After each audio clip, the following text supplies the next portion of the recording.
말씀을 가지고 나의 복음이라는 제목으로 우리 말씀을 살펴보도록 하겠습니다. 바울은 복음에 미친 자였다 라고 이렇게 말할 수 있습니다. 바울은 로마서 1장에 보게 되면은 처음서부터 복음 하고 말씀하고 있어요. 제가 잠깐 몇 가지 말씀드리면 나 바울은 복음을 위하여 택정함을 입었습니다. 이 말은 다시 말하면은 나는 복음을 위해서 이 땅에 태어났습니다. 하나님 앞에 택하심 받고 정함받아서 나의 존재의 목적은 복음을 전하는 것입니다 라고 사도 바울은 고백하고 있어요. 또 사도 바울이 이렇게 말하고 있죠. 나는 모든 사람에게 빚진 자인 것입니다. 복음의 빚을 졌다라고 하는 것이죠. 그래서 나는 할 수만 있는 대로 로마에 있는 여러분에게도 복음을 전하고 싶습니다. 그래서 이 로마서를 기록합니다. 다른 서신에 보게 되면은 나는 복음의 빚진 자이고 그렇기 때문에 하나님 앞에 빚진 것이죠. 하나님은 그 빚을 가지고 사람들 앞에 갚으라 라고 말씀했으니 내가 복음을 전하지 아니하면 나는 화를 입을 것입니다. 나의 존재의 목적은 복음을 전하는 것입니다. 또 우리가 유명한 로마서의 말씀 보게 되면 내가 복음을 부끄러워하지 아니합니다. 이 복음은 모든 믿는 자들에게 구원을 주시는 하나님의 능력이 됩니다 라고 말하면서 사도 바울은 이 복음 그 가슴이 그 심장이 뜨겁습니다. 사도 바울은 한마디로 말해서 복음에 미친 자예요. 그래서 사도행전 우리 26장에도 보게 되면 사도 바울이 예루살렘에 들어가는데 체포되어 있습니다. 이제 이 법정에 서게 되었어요. 자기를 변호해야 될 그런 시간이 되었습니다. 지금 베스도 총독이 있고 아그리빠 왕이 있고 그 고관 계작이 자기를 둘러치고 있는 그 법정 한가운데서도 자기를 변호해야 되는데 복음을 전하는 것이 그죠? 복음 어디든지 가든지 복음을 전했습니다. 그랬더니만은 베스도 총독이라고 하는 자가 바울을 알고 있었거든요. 완전히 기가 막혀가지고 바울아 내가 미쳤구나 미쳤어. 너의 그 많은 학문이 너를 미치게 하였도다 라고 했더니만은 바울이 뭐라고 했습니까? 네 나는 미쳤습니다. 나는 살아도 주를 위해 살고 죽어도 주를 위해 죽을 것입니다. 나는 복음에 미쳤습니다. 근데 저는 진정으로 바라는 것이 있는데 당신들 뿐만 아니라 아그리빠 왕과 베스도 총독뿐만 아니라 지금 이 자리에서 내 말을 듣는 이 복음을 듣는 모든 사람들도 다 나의 이렇게 결박된 거 이외에는 나와 같이 되기를 원합니다. 나와 같이 되기를 원합니다. 첫 번째는 그리스도인이 되기를 원합니다. 아니 나와 같이 되기를 원합니다. 내가 지금 미친 것처럼 복음에 미친 것처럼 저와 모든 사람들은 다 나처럼 복음에 미치기를 나는 원합니다. 사도 바울만 잘못된 걸까요? 아니죠. 사도 바울의 이 말은 하나님의 성령의 감화 감동 속에서 나오는 말이에요. 성경까지 기록되었어요. 여러분들은 뭐에 미쳐서 살고 계세요? 뭐를 그렇게 염원하고 뭐를 그렇게 신경 쓰면서 살고 계세요? 이 몸 썩어진 이 몸을 가지고 이 몸 아껴야 되는데 자나깨나 이 몸 건강을 위해서 살고 계십니까? 뭐 그렇게 물질을 추구하고 살고 계십니까? 지금 여러분들은 무엇에 미쳐 살고 있습니까? 현대인들이 많이 미쳐 살고 있는 6가지 우상이라고 하는 돈과 섹스와 여러 가지 많은 명예와 자기 자신과 자식과 그러한 우상들을 추구하며 살고 있습니까? 뭐에 미쳐서 살고 있습니까? 성경은 말씀해주고 있어요. 사도 바울을 통해서. 저와 여러분들은 나와 같이 그리스도인이 되어야 될 것이고 아니 그리스도인 되는 정도가 아니라 정말 복음에 미친 자처럼 이것이 제대로 미친 것입니다.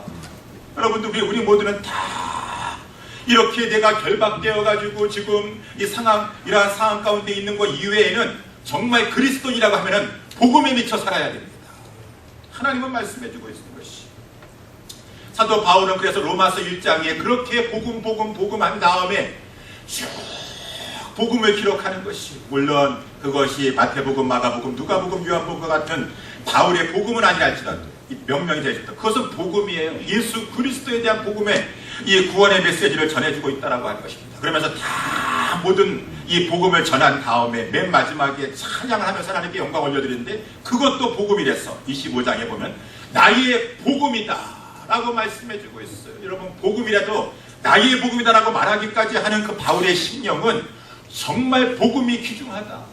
정말 복음이 가치 있는 것이다. 복음에 대한 열정이죠. 이거 내 겁니다. 내 거. 내가 정말 비싼 돈 주고 산 것입니다.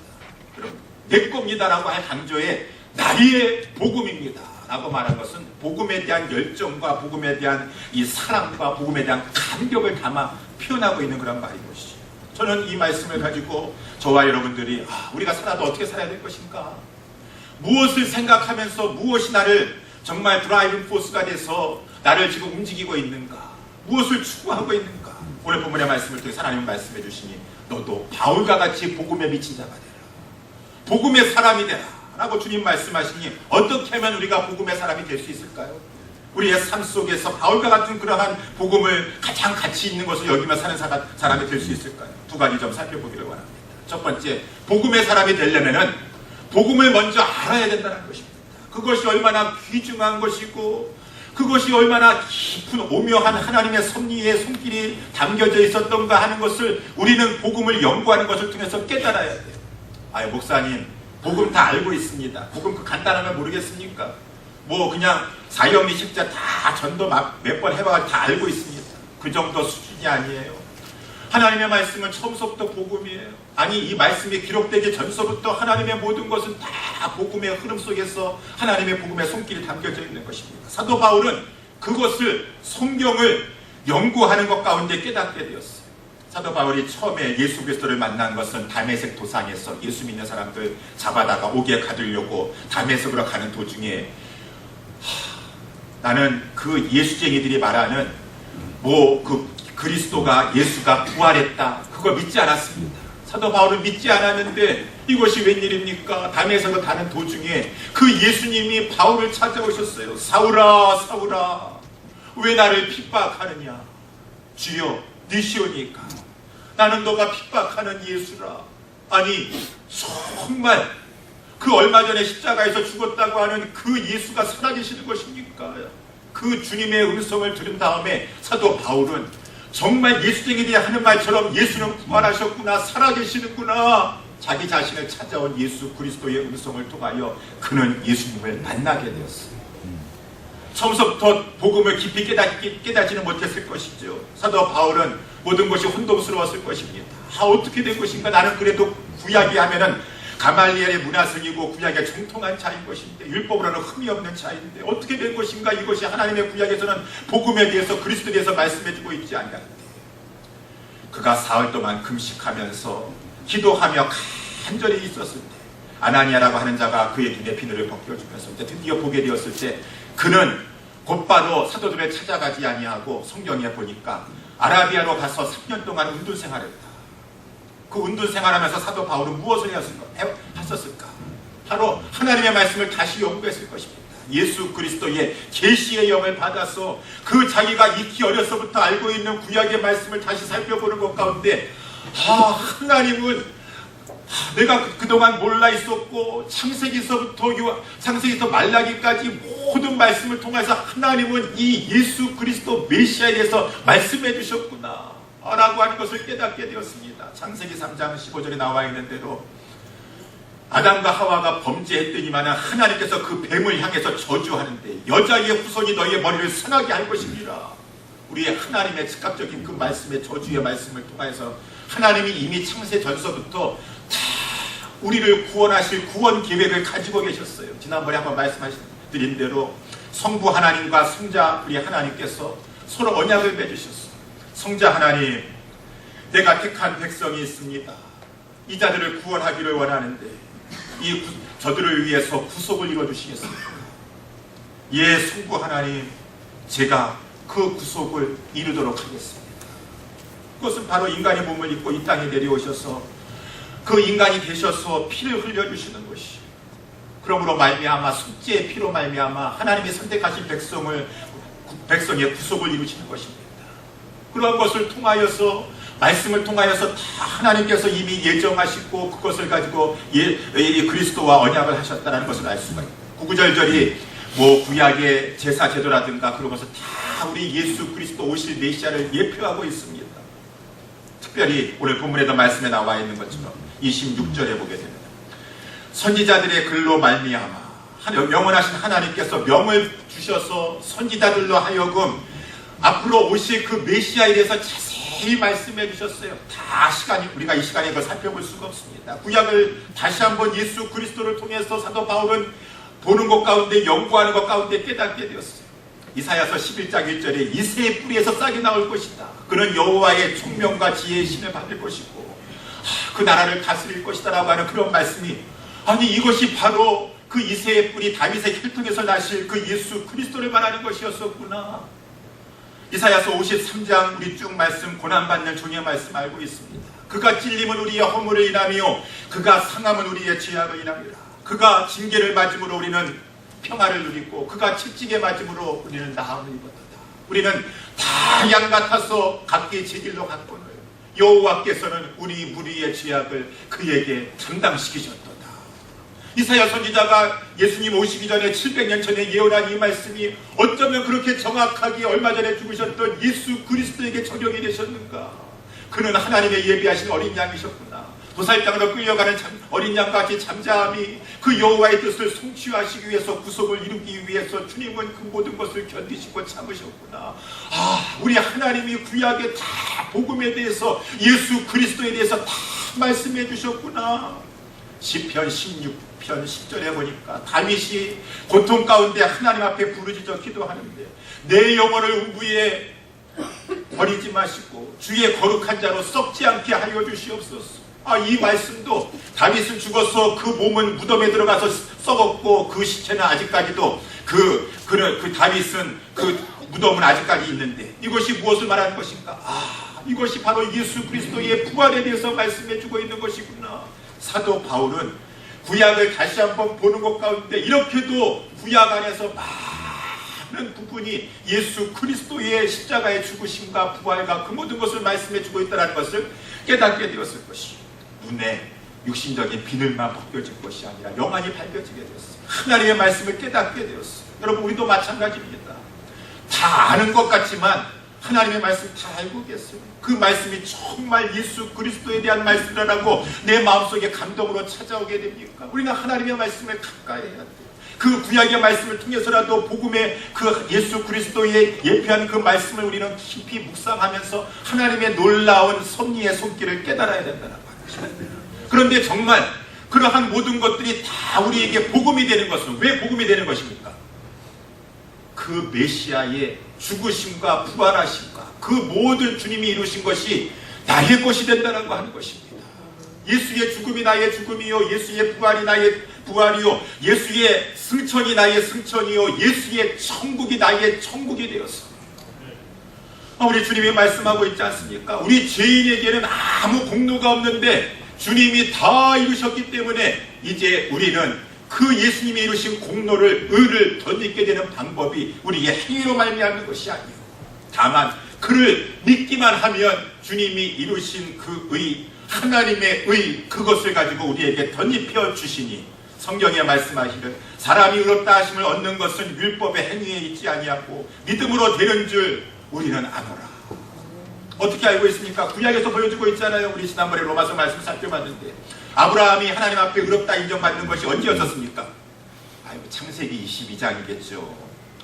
아브라함이 믿음을 가지고 이삭 바치려고 하지 않았습니까? 독자 이삭이라도 아까워하지 않냐고. 그러니까 하나님께서 너는 의롭다라고 말씀하지 않았겠습니까? 유대인들의 사고방식이에요. 그래도 뭔가 바치고 뭔가 의로운 행위를 했기 때문에 아니다 그 말이다. 창세기 22장 이전에 이미 아브라함이 아무 공로 없었을 때, 아무런 바치는 그러한 독자라도 바치는 그런 행동하지 않았을 때 하나님께서 아브라함을 기리시고 밤에, 아브라함아 저 밤하늘의 묵별을 받으러 가라. 내 자손이 저와 같을 것이니라. 하나님, 어떻게 그렇게 될 수 있겠습니까? 저에게는 지금 자식 하나 없는데요. 그렇지만 나를 바라보고 사람을 바라보고 사람을 바라볼 때는 안 되지만 하나님은 전능하시니 저는 믿습니다. 하나님께서 그 아브라함이 하나님을 믿는 그 믿음을 보시고 그것을 의로 여기셨도다. 창세기 이미 15장에 아브라함이 어떠한 행위의 공로의 노력이라는 것이 없다 할지라도 단지 그 하나님을 믿고 바라보는 것을 통해서 하나님은 그를 의롭다 여기셨으니, 이것이 우리의 구약의 성경의 근거 구절이 되는 것이요. 저와 여러분들이 무슨 의롭습니까? 예수 믿었다 할지라도 지금은 하나님 앞에서 우리 자신을 바라봤을 때는 의롭지 못합니다. 사도 바울이라고 하여도 그래서 로마서 7장에 말씀해 주고요. 여러분, 제가 사도지만 저는 아직까지도 죄인 중에 괴수입니다. 저는 솔직히 하나님을 알고 율법을 알고 그리스도를 알고 있지만 저는 선한 일을 행하고 싶어요. 그렇지만은 저의 원하는 바 저는 선을 행하지 아니하고 자꾸 도리어 원치 아니하는 악만 행하고 있습니다. 오라 나는 공고한 사람이로다. 이 사망의 몸에서 누가 나를 건져내랴. 그렇지만 그 가운데서도 우리 사도 바울이 자기 자신을 바라보지 아니하고 주 예수 그리스도를 바라보는 거예요. 우리 주 예수 그리스도로 말미암아 하나님께 감사하리로다. 하나님께서 내 죄는 예수 그리스도의 보혈의 피로 말미암아 간과해 주시고 건너가 주신다는 것이죠. 내 죄를 제대로 보지 아니하고 제대로 벌하지 아니하고 그리스도의 의로 정가 입은 나를 가지고 의인으로 여겨주시니 그러므로 그리스도 예수 안에 있는 자에게는 결코 정죄함이 없느니라 라고 말씀하시면서 그리스도 예수 안에 있게 되었다. 그의 의를 덧입게 되었다. 그러므로 말미암아 나는 이제 죄와 사망의 법의 지배를 받지 아니하고 우리 주의 은혜로 말미암아 생명의 성령의 법에 의하여서 나는 이렇게 주님 앞에 믿음 생활하고 있노라 라고 고백하고 있지 않습니까? 여러분, 이러한 것은 하나님의 말씀 우리가 읽고 또 읽는 것 가운데 그렇군요. 내가 그렇습니다. 바울의 고백이 나의 고백입니다. 나의 의로운 행위로 나는 구원받을 수가 없습니다. 주님, 이 말씀을 나는 붙잡습니다 라고 하는 것 가운데 우리는 복음의 가치를 알게 되는 것이, 복음의 감격에 사로잡히게 되는 것입니다. 여러분, 복음에는 힘이 있습니다. 믿으시기 바랍니다. 여러분, 교회를 왜 나오시나요? 하나님의 말씀을 통하여, 복음을 통하여서 힘을 얻는 거예요. 현재의 내 상황은 고난이 있고 사망에 의심한 골짜기를 통과하는 것 같다 할지라도 현재만 바라보지 아니하는 것은 장차 나타날 영광이 나에게 예비되어 있으니 복음은 천국의 영광, 부활의 영광, 우리 예수 그리스도의 우리가 참여할 그 영광을 보여주고 있으니 내가 지금 상황은 힘들고 어려운 상황 가운데 있다 할지라도 그것을 바라볼 때 힘을 주니 골로새서 우리 1장 11절에 하나님을 아는 것에 제발 자라가십시오. 그러므로 말미암아 그 하나님이 여러분들에게 주시는 힘이 있지 않습니까? 그 힘은 영광의 힘이다 그 말입니다. 영광의 힘을 쫓아서 아까 우리 찬양팀이 찬양한 것처럼 뭐 치열한 인생길입니까? 고단한 인생길입니까? 그 가운데서도 우리로 하여금 그 영광의 힘을 쫓음으로 모든 능력으로 그 상황을 능히 이겨나가게 하시고 기쁨으로 견뎌내게 하시고 오래 참음으로 그 상황을 뚫고 나아가게 하시는 것은 하나님이신데, 하나님이 여러분 우리가 힘들고 어렵다 할지라도 주님을 바라볼 때 주님, 그렇습니다. 주님은 살아계십니다. 나의 주가 되어주십니다. 나를 위해서 저 영원한 천성을 예비하고 있습니다. 그러는 거 바라보니까 내 상황은 지금 무화과 나뭇잎이 마르고 포도나무에 열매가 없고 논밭에 식물이 없고 우리의 양떼가 없고 외양간에 소가 없다 할지라도 구원의 복음을 위하여서 우리 주 예수 그리스도로 말미암아 찬송하며 그 상황을 뚫고 나아간다라고 하는 것입니다. 복음을 알아야 돼요. 하나님의 말씀을 깊이 아셔야 돼요.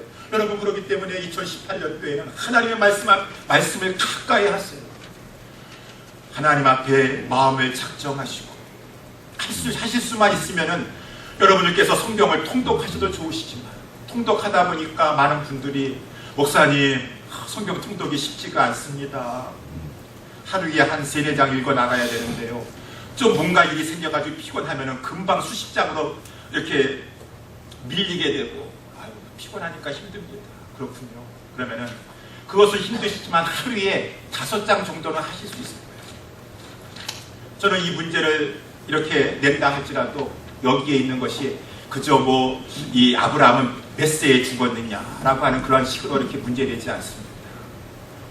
어떠한 것이 정말 우리의 그 하나님에 대한 믿음을 더 제고할 수 있는 것이고 복음을 더 깨달을 수 있는 것인가, 거기에 주안점을 둬서 이렇게 가로를 넣더라도 가로를 놓습니다. 여러분들이 마음에 정하셔야 돼요. 여러분들의 힘은 어디에 있습니까? 힘은 누가 공급해 줍니까? 하나님이 공급해 주실 때 하나님은 말씀을 통해서, 복음을 통해서 우리에게 힘을 공급해 주신다라고 하는 것입니다. 하나님의 말씀을 아는 것이 나의 힘이 되는 것이에요. 복음을 알아야 되는 것이에요. 복음의 가치를 알고 복음의 힘을 맛보아 되었을 때 내가 힘을 얻는 것이지. 우리 지금 새벽 예배 때도 말씀을 살펴보고 있지만 이스라엘 백성들이요 느헤미야 때 막 회개하는데 그 전까지는 하나님을 믿는 백성이라고 살았지만은 하나님의 율법책을 등 뒤에 두고 살았습니다. 바쁘고 피곤하니까 등 뒤에 두고서는 전혀 생각하지 않고 성전에 갈 때나 교회 갈 때나 성경책 가져오든가 뭐 요즘은 가져오지도 않고 머리 툭툭 털어가지고 그냥 차에 앉았다가 보든가 그랬을 때는 성도에게는 힘이 없어요. 세상을 이기고 죄악을 이길 힘이 없습니다. 하나님을 힘써 알아야 돼요. 하나님은 우리에게 말씀을 통하여서 힘을 공급해 주시니 하나님의 그 말씀을 우리가 깨달아 알아서 힘을 공급받음으로 말미암아 이야, 복음이 나에게 힘을 공급해 주시는구나, 말씀이 나에게 그 모든 상황을 이겨나가게 하여 주시는구나 라고 하면서 나의 복음입니다 라고 하는 복음에 대한 가치 인식 속에서 정말 진정한 고백을 할 줄 아는 저와 여러분은 복음의 사람이 될 수 있게 되기를 주님의 이름으로 축원합니다. 마지막 두 번째, 오늘 본문의 말씀을 통하여 복음을 우리는 힘써 알아야 돼요. 안다고 생각하는 것이 아니라 그것과 아울러 복음을 전파해 봐야 되는 것입니다. 복음을 전파해 봤을 때 그 복음의 능력을 체험할 수가 있는 것이죠. 그래서 오늘 본문의 말씀에 보면 사도 바울은 복음을 전파한다. 나의 복음과 예수 그리스도를 전파하며. 그런데 복음을 전파할 때 어떤 역사가 있습니까? 26절에 보게 되면 중반절에 모든 민족으로 믿어 순종케 하려 하십니다. 하나님의 말씀은 모든 민족으로 이 말씀을 믿어 순종케 하려고 하시는 그러한 계획 속에서 하나님의 선지자에 대해서 그를 기록하게 하셨고 복음을 주셨던 것이에요. 여기 모든 민족으로라고 하는 것은 세상 모든 사람들이 다 복음을 받아들이나요? 아니죠. 그럼 어떻게 된 것입니까? 모든 민족으로 믿어 순종케 하시려고 하는 하나님의 계획이라고 하는데, 이러한 말씀은 하나님께서 구원하기로 작정하신 모든 사람들, 하나님이 영생 주시기로 작정한 모든 사람으로 믿어 순종케 하려고. 사도행전에 보게 되면은 사도 바울이 13장에서처럼 회당에 들어갑니다. 비시디아 안디옥에 회당에 들어가서 복음을 전하는데, 복음을 전하면은 다 좋아라 하지 않아요. 거기에는 유대인도 있고 유대교회에 관심을 기울여 있는 이방인들도 회당에 들어와 있어요. 사도 바울은 기회가 되는 대로 복음을 전합니다. 구약의 모든 말씀을 다 예수 그리스도에 적용해서 그것을 가지고 복음을 제시하고 있습니다. 그랬더니만은 두 양상으로 나눠지게 됩니다. 유대인들은 그 바울이 전하는 복음을 듣기 싫어합니다. 신성모독이라고 생각하고 있습니다. 그래서 복음을 변박하고 비방하려고 하고 대적하려고 하고 있습니다. 그래서 성경에 보니까 그러한 자들은 보니까 영생 얻음에 합당치 아니하는 자로 다 스스로 자처하고 있구나. 복음을 거부하고 복음을 받아들이는 것을 하지 않는 것을 보니까 저들은 영생 얻음에 합당치 아니하는 자들로 다 자기 자신의 그 행동을 통해서 드러내고 있다라고 하는 것이죠. 근데 웬일입니까? 다 안 받아들이는 것이 아니에요. 하나님의 복음의 말씀을 받으면서 하나님을 찬양하고 그 복음을 자기의 복음으로 삼는 그러한 자들이 있으니 사도행전 13장 48절에 영생을 주시기로 작정된 자는 다 믿도다. 영생을 주시기로 작정된 자는 다 믿도다. 그러니까 우리 하나님의 사람은 복음은 내 힘으로 사람을 믿게 할 수가 없어요. 하나님의 성령으로 믿어 순종케 하시는 것입니다. 그러니까 우리는 때를 얻든지 못 얻든지 바른 복음의 말씀만 전파하며 기도하면서 성령이 그의 마음의 문을 놓고 해주시기를 원하시는 것입니다. 그러면은 그가 정말 영생을 하나님이 주시기로 작정된 자일 텐데 복음에 반응할 것입니다.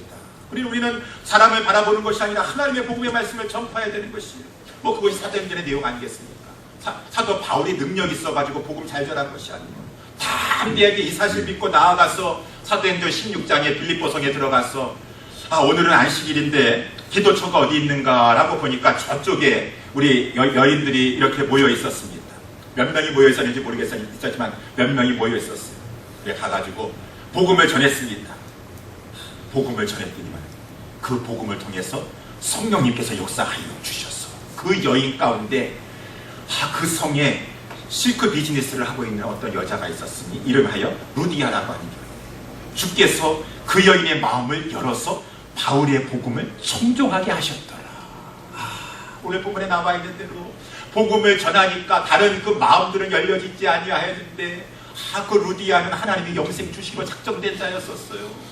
그 여인은 마음을 활짝 열고 바울의 말을 듣고 청종할 뿐만 아니라 자기 집을 열어서 우리 교회로 사용하세요. 우리 집을 교회로 사용하세요. 빌립보 교회가 되지 않았습니까?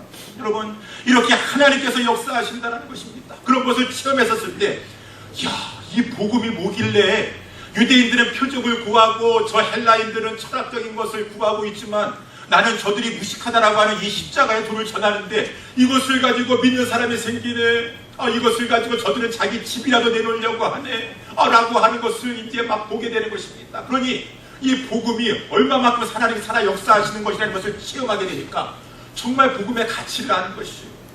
나는 복음입니다. 복음에 대한 그 가치를 인식하는 것 가운데 이 복음은 나의 복음입니다 라고 하는 체험적인 고백을 할 수 있으니 우리는 복음을 전해야 될 것입니다. 저와 여러분들 이러한 경험이 많을 거예요. 이러한 경험이 있으면 정말 살아 역사하시는 이 복음을 가지고 우리는 감격하면서 전하게 된다고 하는 것입니다. 저 같은 경우에는 1985년도에 침례를 받게 되었어요. 날짜까지 기억하고 있습니다. 태계로 9월 17일 날 1985년도에 군대 가기 전이었었습니다. 예수님을 영접하고 그 당시에 서울 태계로에 있는 침례교회에서 우리 서울 침례교회에서 침례를 받게 되었었는데 저는 이렇게 세례 받는 것이 그렇게 의미 있는 것인지 그때까지는 잘 몰랐어요. 그랬는데 역시 침례교회라서 그런지 성도님들이 그 의미를 굉장히 많이 부여하더라고요. 침례를 받고 나서 앞에 섰는데 온 성도들이 다 나와서 내가 예수 믿은 것 때문에 침례를 받은 것 때문에 막 얼마나 축하해주고 전혀 알지도 못한 사람도 꽃다발을 준비해서 주고 어떤 우리 집사님 같으신 그런 분은 막 눈물을 흘리면서 저의 손을 붙잡고 기뻐하시는 모습을 봤었을 때 내가 예수 믿고 이렇게 세례도 받고 하는 것이 하나님의 큰 은혜구나. 이 성도들을 보면서 깨닫게 되었어요. 너무나 감격스러웠었습니다. 그리고 나서 이제 집에 저는 그때 이대입구에 살았었는데 신촌에 살았었는데 2호선 전철을 타고서는 집에 이렇게 가려고 하는데 전철에서 사람이 많이 태극기에 사람이 많이 있었습니다. 근데 거기 내가 서 있는 그 자리 옆에 우리 이 청년 2명이 서 있는 것이 내가 오늘 침례도 받았겠다. 정말 새로운 마음을 가지고 이제 주님을 위해 살아야 되는데 복음을 전해야 되겠다. 하나님 앞에 기도했습니다. 여러분 지하철 안에서 무슨 복음 전한다. 앞에 앉아있는 사람도 다 보고 앉아있고 듣고 앉아있는데 어떻게 인간적으로 생각하면 창피한 일이겠죠. 그래서 나는 오늘 이렇게 침례까지 받았으니까 복음 전해야지.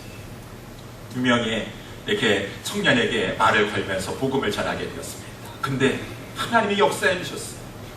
나중에 알고 봤지만 그 2명은 연세대학교 다니고 있는 청년이었었는데 대학생들이었었는데 아니 연대생 같은 그러한 좋은 학교 다니는 청년들이 대학생들이 전철간에서 복음 전한다고 해서 받아들이겠는가. 아니 대학생들이 그 전철 소리 사람들 소리 다 시끄러운데 거기서 무슨 귀 기울이면서 복음 듣겠는가. 근데 그 중에 한 명의 마음을 주님께서 열어주셨어. 아까 루디아 같은 그러한 말씀을 봤었을 때는 그러한 광경이 생각나게 되는 것이요. 하나님께서 해주신 것이요. 그 자리에서 예수를 믿겠다고 하고 영접기도 하겠다라고 한 것이 어떻게 그 앉아있는 사람 다 쳐다보고 옆에 있는 사람 쳐다보는데 그렇게 할 수 있겠습니까? 사람의 힘으로 억지로 그렇게 할 수 없습니다. 성령님이 그 영생 주시고 작정한 자였기 때문에 내가 하나님의 마음에 감동함을 받았기 때문에 순종했더니만은 부족한 종의 입술을 통해서 펼쳐지는 그 복음을 통해서 그 마음을 열어주시고 그 영혼을 영벌에서 영생으로 옮겨주시고자 하나님께서 역사하여 주셨다라고 하는 것입니다. 하나님 그렇게 역사해 주세요. 여러분 D.L. 무디는 얼마나 큰 부흥사입니까? 수백만 명의 사람들을 주님 앞에 인도해냈던 그러한 사람이었었는데 그럼 매일같이 하나님 앞에 부흥사로서 미국 전역과 세계를 누비고 있는 복음 전도자였습니다. 하루에 한 명이라도 전도하려고 작정했던 그런 분이셨어요. 근데 오늘은 시간이 늦었는데 전도를 하지 못했네요. 그래서 D.L. 무디 그의 그 책장 하나님은 왜 도대체 무디를 쓰셨는가?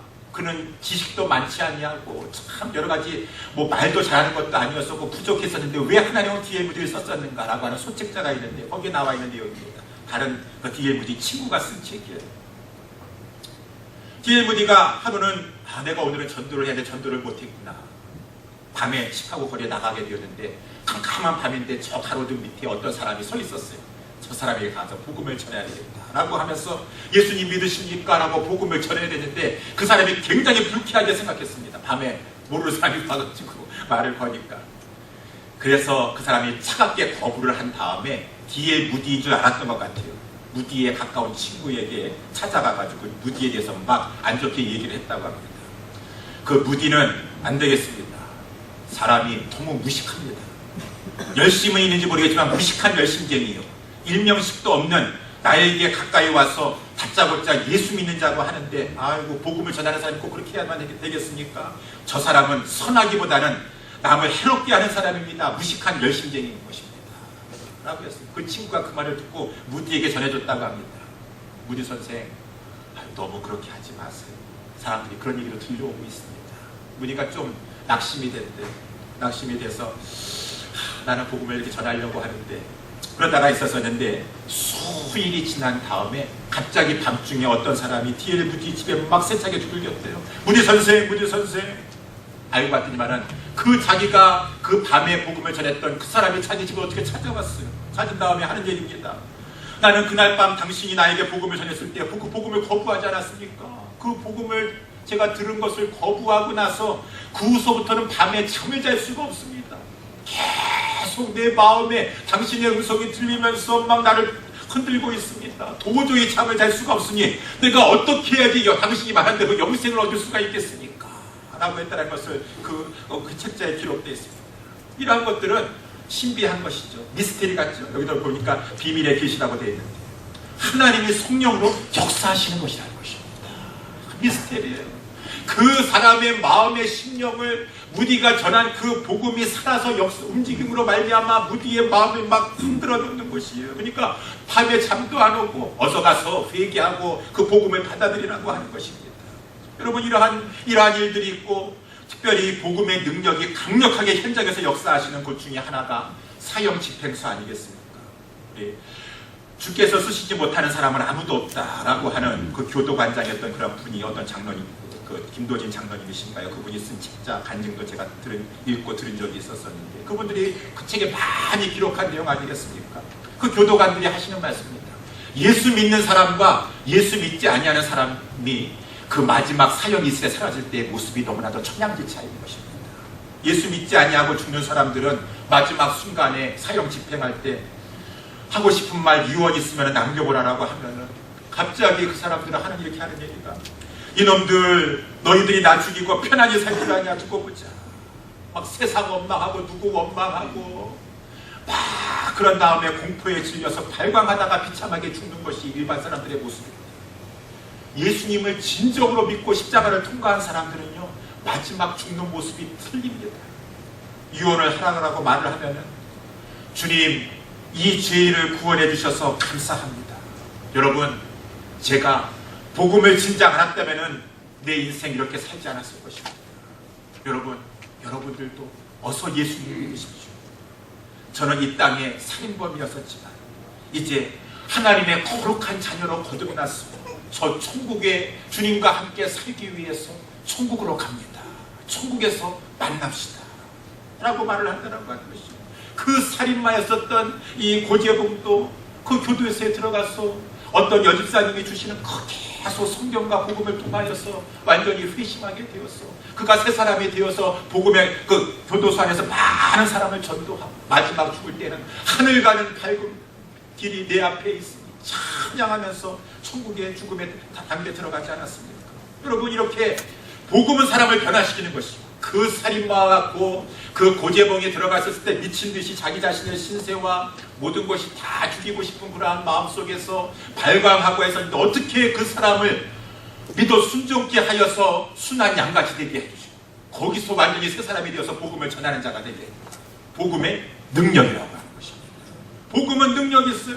모든 사람에게 구원해 주시는 하나님의 능력이 있도다라고 말씀하고 있습니다. 우리는 그 능력을 복음을 전해 보았을 때 하나님께서 구원하시고 작정하는 자를 믿어 순종케 하는 역사를 보면서 야 복음이 놀랍구나. 이것을 체험해야 돼요. 우리가 복음의 가치를 알기 위해서. 복음은 불신자들에게만 전하는 것이 아닙니다. 복음은 기존의 성도들에게도 전해줘야 돼요. 그러므로 말미암아 그들의 신앙이 경고케 될 수가 있었어. 오늘 본문에도 보니까 26절 마지막에 그 비밀의 계시를 쫓아낸 것이니 이 복음으로 너희를 능히 경고케 하실 지혜로우신 하나님. 복음이 로마 교회 성도들 이미 믿고 있는 성도들 할지라도 복음을 전했을 때 그들의 신앙이 견고해 질 수가 있다고 하는 것입니다. 왜 내 신앙이 견고하지 아니하는가? 흔들리게 되는 것인가? 여러 가지 상황 속에 있지만 그 가운데서 견고해 질 수 있는 비결은 복음을 붙잡는 거예요. 복음을 아는 거예요. 그래서 여러분 사도 바울은 나는 여러분들을 경고케 하기 위해서, 근데 경고케 한다는 것은 내가 하는 것이 아니라 하나님이 해주시는 것이니 여러분이 경고케 되기 위하여서 수동태로 저는 복음을 전합니다. 고린도 교회에 문제 많았습니다. 그 교회의 문제를 어떻게 해결할 수가 있겠습니까? 다른 문제 없습니다. 다른 것 없습니다. 지금 들려오는 소식은 분열이 있습니다. 뭐 여러 가지 많은 문제 있습니다. 다시 한번 예수 그리스도가 누구신가 복음을 전해줬었을 때 그 복음의 역사로 말미암아 고린도 교회의 문제가 해결되는 것입니다. 갈라디아 교회에 문제가 있었습니다. 다른 복음이 들어왔습니다. 다시 복음의 기초를 전하여서 그 교회에 편지를 보냈을 때 그 교회 문제가 해결되는 것입니다. 개인적으로나 공동체적으로나 복음을 통하여서 우리 사람들은 견고하게 신앙 가운데 세워질 수가 있다는 것입니다. 복음을 전해야 되는 것이에요. 여러분, 아까도 우리 이 복음이 우리를 견고하게 해준다라고 하는데 이런 것을 또 체험할 수 있는 그러한 장소가 어디 있습니까? 우리 성도라 할지라도 장례식장인 것 같아요. 저는 한국에 있었을 때에도 이렇게 평신도에 있었을 때에도 또 전도사, 강도사에 있었을 때에도 교회에 장례가 많이 발생하면은 그 옆에 일산 바로 옆에 이 벽지에 화장터가 있었기 때문에 거기를 새로 신축한 데를 많이 가봤습니다. 참 갈 때마다 이구동성으로 모든 성도님들이 다 하시는 말씀이에요. 거기 벽지에 화장터가 얼마나 잘 돼 있습니까? 칸칸이 마지막 종교 행사하면서 화장할 수 있도록 그 칸칸을 참 만들어놨어요. 그런데 참 신기한 것은 뭐 불교도 있고 무교도 있고 뭐 유교도 있고 여러 가지 많은 종교 행사들 많이 하고 있지만 이상하게 하나님을 믿는 사람들은 유족들이 그 인간적인 슬픔에 있다 할지라도 하나님의 말씀 복음을 통하여 부활의 소망과 천국의 소망의 메시지를 듣고 나면은 유족들도 울음을 그치면서 소망 가운데 그 모든 상황을 잘 견뎌내가고 이겨나가고 이 복음이 그 사람을 그 요동칠 수밖에 없는 상황 가운데 견고하게 붙잡아준다고 하는 것입니다. 복음만이 우리를 붙잡아주는 것인 줄 믿으시기 바랍니다.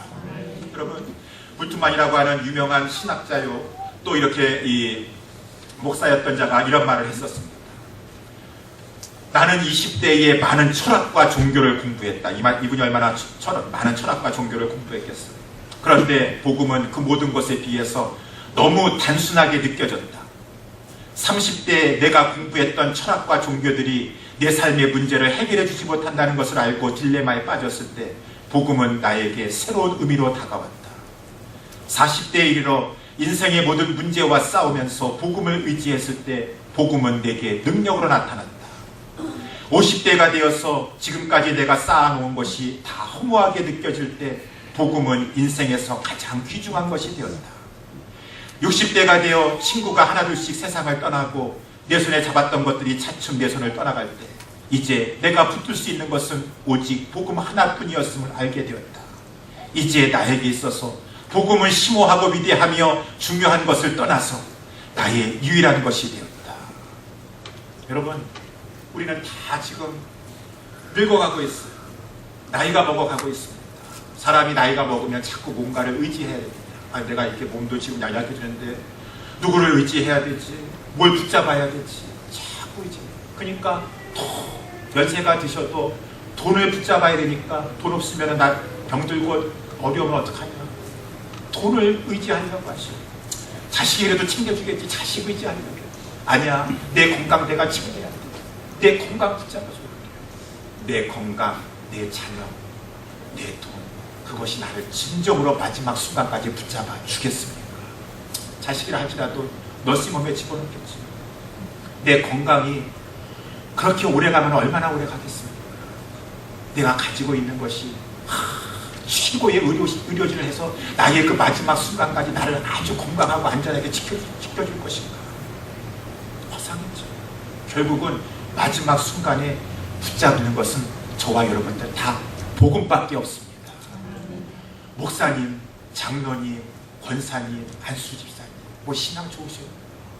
마지막 순간에 가서 목사가 임종예배 드리면서 무슨 말 하겠어요? 우리 장로님은 뭐 공부도 많이 하시고 잘 알고 계시니까 고차원적으로 얘기해야지. 그밖에 어디 있습니까? 장로님, 이제 하나님 앞에 가셔야 되는데 우리 예수님 믿으시죠? 예수님 요한복음 14장에 말씀하지 않으셨습니까? 너희는 마음에 근심하지 말라. 하나님을 믿으니 또 나를 믿으라. 내 아버지 집에 거할 것이 많도다. 내가 너희를 위하여 처소를 예비하러 가노니 내가 곧 길이요 진리요 생명이니 나로 말미암지 않고는 아버지께 올 자가 없느니라. 장로님, 예수님 믿으시죠? 예수님 붙잡고 계시죠?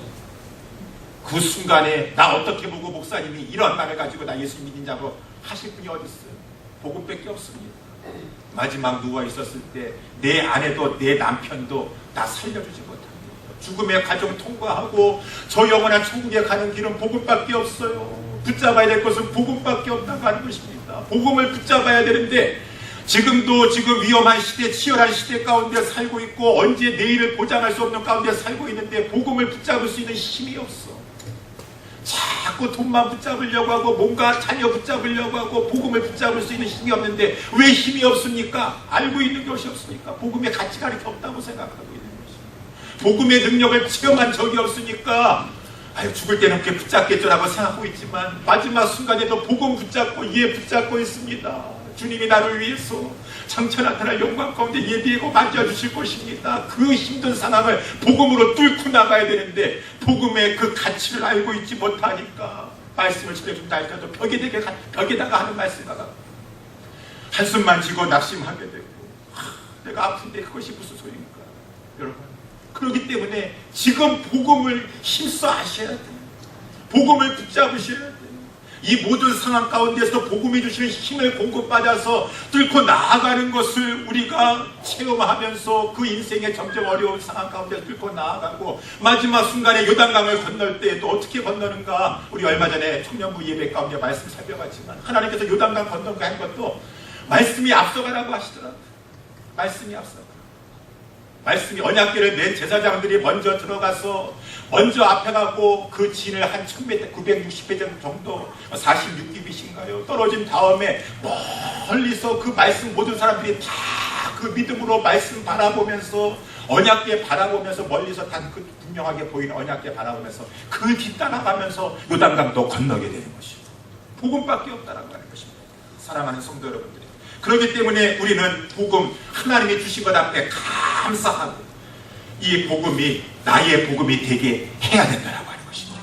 나의 복음입니다. 나의 복음입니다. 알았다 할지라도 누가 그렇대라고 하는 것이 아니라 그렇습니다. 이 복음은 나를 위해서 주님이 죽으셨습니다. 나를 위해서 부활하셨습니다. 내 복음입니다. 나를 위한 복음입니다. 고백할 줄 알고 이 복음을 전함으로 말미암아 정말 하나님의 위대한 역사가 나타나는 것을 보세요. 이 복음이야말로 능력이 있도다 라고 하면서 고백하며 살아가는 저와 여러분들이 돼야 되지 않겠습니까? 하나님의 말씀을 힘써 알아가기를 여러분 노력합시다. 하나님의 말씀을 전파하면서 이 복음의 위력을 깨달아 합시다. 그러므로 말미암아 사도 바울이 한 것처럼 복음 나는 복음에 미쳤습니다 라고 고백한 것처럼 저와 우리 모든 성도님들이 다 이 복음의 영광에 사로잡혀서 복음 때문에 힘을 얻고 복음 때문에 하나님의 복음을 가지고 하나님 나라 운동을 일으키면서 하나님의 영광을 위해 살아가는 저와 여러분 다 될 수 있게 되기를 주님의 이름으로 축원합니다. 우리 다 같이 한번 기도하도록 하겠습니다.